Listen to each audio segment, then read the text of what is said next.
మొన్న నరేంద్ర మోడీ గారి మీద చిల్లర కామెంట్స్ చేశారు. మమ్మల్ని కూడా అవుతాడు, మేము మోడీని తిడతాం, మోడీ తర్వాత అమిత్ షాని తిడతాం, ఎవరినైనా తిడతాం.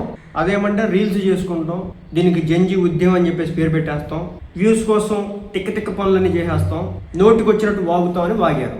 ఒక దేశ ప్రధాని 140 కోట్ల మంది జనాభా ఉన్నటువంటి దేశానికి ఉన్నటువంటి ఒక ప్రధాని ఉద్దేశించి నువ్వు నీచంగా మాట్లాడితే ఒప్పుకోరు. నువ్వు క్వశ్చన్ చేయాలంటే క్వశ్చన్ చేయి. ఇప్పుడు అభిజిత్ ఎవరైతే ఉన్నారో సో అతను ఎందుకు అరెస్ట్ చేయలేదు? అలాగే అతనితో పాటు ఉన్నటువంటి వ్యక్తులను కొంతమందిని ఎందుకు అరెస్ట్ చేయలేదు? ఎందుకంటే అతను క్వశ్చన్ చేశాడు అంతే తప్ప తిట్టలేదు, బూతులు తిట్టలేదు.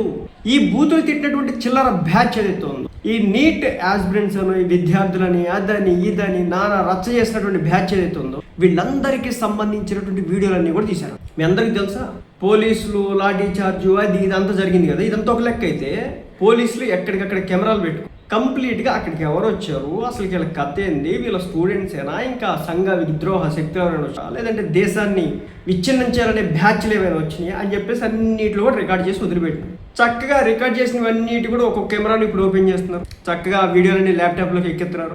ఎవడెత్తను, ఎక్కడి నుంచి వచ్చినాడు, బ్యాక్గ్రౌండ్ ఏంటి, ఇదంతా ఒక లెక్క అయితే వ్యూస్ కోసం, వ్యూవర్షిప్ కోసం సోషల్ మీడియాలో నరేంద్ర మోడీ గారిని తిట్టారు చూడండి, అమిత్ షా గారిని, నరేంద్ర మోడీ గారిని, లేదంటే ఆ విద్యాశాఖ మంత్రిని బూతులు తిట్టారు చూడండి. వాళ్ళ వీడియోలు అవన్నీ కూడా తీసుకొని చక్కగా వాళ్ళ ఇంటికి నోటీసులు పంపుతున్నారు విచారణకు రమ్మని. ఇక్కడికి వచ్చిన కొంతమంది చిల్లరగాళ్ళంట టెర్రరిస్టులు కూడా సపోర్ట్ చేసినారంట. టెర్రరిస్టులకు సపోర్ట్ చేయడం ఎంత దరిద్రులా, టెర్రరిస్టులకు కూడా సపోర్ట్ చేశారంట. టెర్రరిస్ట్కి సపోర్ట్ చేయడంతో ఇప్పుడు వాళ్ళ మీద దేశద్రోహ చట్టాల కింద కేసులు నమోదు చేసి బొక్కలో పెట్టారు. ఇంకా బయటికి రారు. ఆల్రెడీ ఒకటి ఇలాంటి కామెంట్స్ చేయడం కారణంగా ఆల్రెడీ బొక్కలో ఉన్నాడు. దాదాపు 4 రోజులు అయిపోయినట్టుంది, బొక్కలోంచి బయటికి రావట్లా మన తెలుగుడే. అలా ఉంటుంది సిచ్యువేషను. కొంతమంది ఆడపిల్లలు అనమాట. ఒక అమ్మాయి అయితే నరేంద్ర మోడీ గారిని ఉద్దేశించి చాలా దారుణమైన వ్యాఖ్యలు చేసిందంట. ఆ వ్యాఖ్యలు చేయడంతో ఆ వీడియో బాగా వైరల్ అయింది. ఆ అమ్మాయి ఉంటుందే ఒక రెంటల్ హౌస్లోనంట. ఆ ఇంటి ఓనరు ఆ వీడియో చూసాడంట. సైలెంట్గా ఇంటికి వచ్చి మీరు ఇల్లు ఖాళీ చేయండి అని చెప్పేసి గొడవ పడలేదు, తిట్టలేదు, కొట్లాడలేదు, ఏమీ చేయలేదు. మీరు మా ఇంట్లో ఉండడానికి అనర్హులు, మీరు అర్హులు కాదు, మీరు ఒక దేశ ప్రధాని ఉద్దేశించి మాట్లాడే మాటలు నాకు నచ్చలేదు కాబట్టి మా ఇంట్లో నుంచి మీరు వెళ్ళిపోండి అని చెప్పేసి పద్ధతిగా చెప్పి బయటికి పంపించారు. ఇలా ఉంటుంది.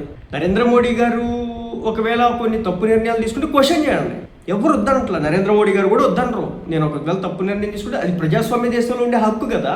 నేను అలా అని చెప్పేసి నరేంద్ర మోడీ గారిని అమ్మాక బూతులు తిడితే తప్పు కదా. అందుకే ఒక్కరికొక్కరికి చెక్కుతున్నారు. సో మొత్తానికి ఒక అమ్మాయి మీద అయితే కనుక 0 FIR అయితే నమోదు చేశారంట. లబో దిబో అంటే ఎడుపుతా ఉన్నారు. మరి ఆ రోజు తెలియలేదా? ఆ రోజు అర్థం కాలేదా? తిట్టే రోజు అర్థం కాలేదా?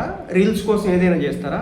ఆ వచ్చిన వాళ్ళు అసలుకి అక్కడ కొన్ని రకాల సౌండ్ ఎఫెక్ట్స్కి ఒకప్పుడు టిక్టాక్లో వచ్చారనమాట. అలా ఇలా ఊగుతా వీడియోలు, ఆ వీడియోలు చేసుకున్నారు ఆడికి వచ్చి. ఎందుకు ఒక స్పైడర్ మ్యాన్, ఒక సూపర్ మ్యాన్, ఒక బ్యాట్ మ్యాన్, ఒక అయింది ఒక ఒక వాటిని గాడ్జిల్లా అలా అలాంటిది ఏదో వచ్చింది, డైనోసార్లు వచ్చినాయి, కాక్రోచ్లు వచ్చినాయి.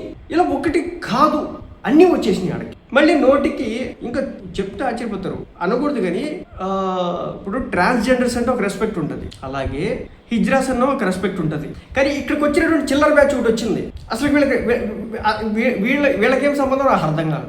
అలాంటి చిల్లర బ్యాచ్ కూడా వచ్చింది. వచ్చి రీల్స్ చేసుకుంటే మోడీ గారిని తిట్టారంటే అందరిని తీసుకెళ్ళి బొక్కలు వేస్తున్నారు సైలెంట్. అది సంగతి. కాబట్టి మీలో ఎవరైనా తిట్టుంటే కొంచెం జాగ్రత్త, తిట్టకండి, క్వశ్చన్ చేయండి, తప్పులేదు, తిట్టొద్దు.